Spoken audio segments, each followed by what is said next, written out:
Hello दोस्तों, आप लोगों का स्वागत है आज की वीडियो में। आज हम देखेंगे अगर आपके प्लेस ऑफ बिजनेस पे जीएसटी ऑफिसर विजिट करता है तो आपके पास किस किस तरीके के डॉक्यूमेंट होने चाहिए। ठीक है, तो सबसे पहले हम आते हैं जीएसटी रजिस्ट्रेशन डॉक्यूमेंट पर। ठीक है, सबसे पहले तो आपके पास जीएसटी रजिस्ट्रेशन सर्टिफिकेट होना चाहिए। ठीक है, आपकी ऑल रिटर्न्स अपडेटेड होनी चाहिए। ठीक है, एक डिस्प्ले एक बोर्ड होना चाहिए जीएसटी, जिसपे जीएसटी नंबर, एड्रेस, फर्म का नेम, ये सब मेंशन हो। पैन कार्ड कॉपी होनी चाहिए आपके पास, आधार कार्ड कॉपी होनी चाहिए, और प्रोप्राइटर या पार्टनर डायरेक्टर। ठीक है, कंपनी के केस में सारे डायरेक्टर की होनी चाहिए। एलएलपी या फर्म के केस में आपके पास पार्टनर्स के होने चाहिए। ठीक है, फिर बिजनेस डॉक्यूमेंट में आता है, अगर आपके पास ट्रेड लाइसेंस है तो वो होना चाहिए आपके पास। ठीक है, फिर अगर शॉप एंड एस्टेब्लिशमेंट लाइसेंस है तो वो होना चाहिए। एमएसएमई में है अगर आप हो तो वो आपके पास होना चाहिए। अगर रेंटेड है तो रेंट एग्रीमेंट या ओनरशिप प्रूफ चाहिए। ठीक है, अगर ओन होगा तो ओनरशिप प्रूफ है। फिर ठीक है, इलेक्ट्रिसिटी बिल होना चाहिए बट ज़्यादा पुराना नहीं होना चाहिए। ठीक है, फिर आता है कि अकाउंट्स एंड जीएसटी रिकॉर्ड, यानी जो भी आपके सेल और परचेज के बिल है वो आपके प्लेस ऑफ बिजनेस पे होने चाहिए। ठीक है, सेल के इन्वॉइसेस होनी चाहिए और सेल के इन्वॉइसेस प्रॉपर फॉर्मेट में होनी चाहिए, उसमें अच्छे से नहीं, कोई बोगस कोई सेल नहीं होनी चाहिए। ठीक है, परचेज के बिल होने चाहिए बिल्कुल एक्यूरेट, इन्वॉइस फॉर्मेट होना चाहिए उनका। ठीक है, जेनवन होने चाहिए सारे। ठीक है, कोई सा भी बोगस नहीं होना चाहिए। ठीक है, ई वे बिल्स अगर आपने कोई भी अगर काटे हैं ई वे बिल्स तो आपके पास वो होने चाहिए। स्टॉक रजिस्टर आपके पास मेंटेन होना चाहिए। कैश बुक होनी चाहिए। बैंक स्टेटमेंट तो सबके पास होती ही है।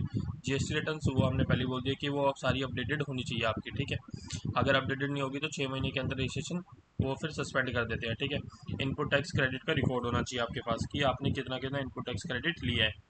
ठीक है, अगर आपके पास टैली डाटा या कुछ है तो उसका टैली का डाटा का बैकअप होना चाहिए। सारे लेजर अकाउंट्स होने चाहिए आपके पास। ठीक है, एक ट्रायल बैलेंस एक होना चाहिए। ठीक है, आपके पास profit and loss and balance sheet होनी चाहिए, क्योंकि आपकी फर्म है तो आपके पास प्रॉफिट एंड लॉस और बैलेंस शीट तो हो गई। और अगर ये सारी चीज़ें तो लेजर और अकाउंट्स भी आपके पास वो टैली के अंदर बने बनाए आते हैं। ठीक है, स्पेशल केस में फिर आता है ट्रांसपोर्ट डॉक्यूमेंट भी आपके पास होने चाहिए। ठीक है, जॉब वर्क रिकॉर्ड होना चाहिए कि कितना आपने माल जॉब वर्क के लिए भेजा, कितना माल आया। ठीक है, जॉब वर्क से ये सारे डॉक्यूमेंट्स होने चाहिए। अगर आप एक्सपोर्ट इंपोर्ट करते हो तो वो भी आपके पास कैरी होने चाहिए। ठीक है, जो भी आपका जीएसटी से रिलेटेड है सारे डॉक्यूमेंट्स आपके प्लेस ऑफ बिजनेस पे होने चाहिए जीएसटी ऑफिसर को दिखाने के लिए। ठीक है, अगर नहीं मिले तो वो फिर आपके ऊपर पेनल्टी चार्ज कर सकता है। ठीक है, या नोटिस आपको इशू कर सकता है, जिसके लिए आपको हैवी पेनल्टी पे करनी पड़ सकती है। फिर ठीक है, फिर अगर जैसे ऑफिसर आता है तो उसकी क्या क्या डिमांड रहती है। ठीक है, जीएसटी रजिस्ट्रेशन कॉपी हो देखते हैं, जीएसटी का बोर्ड हो एक होना चाहिए ऑफिसर के वो प्लेस ऑफ बिजनेस के गेट पे। ठीक है, और बिजनेस जो है एग्जिट करना चाहिए, वहाँ पे काम चलता हुआ होना चाहिए। ठीक है, वहाँ पे कि लोग काम कर रहे हो, ये नहीं कि हमने खाली ले लिया सिर्फ वो कुछ काम नहीं हो रहा है बस। ठीक है, जीएसटी रिटर्न रेगुलर फाइल होनी चाहिए, परचेज बिल जेन्युइन होनी चाहिए। ठीक है, ये सारे हमने पहले डिस्कस कर लिया, तो इसके लिए आपको एक बार वो जैसे ही जीएसटी नंबर आता है तो ये सारी फॉर्मेलिटी आपको एक बार चेक कर लेनी है, ये सारी आपके पास एप्लीकेबल है या नहीं है। ठीक है, थैंक यू।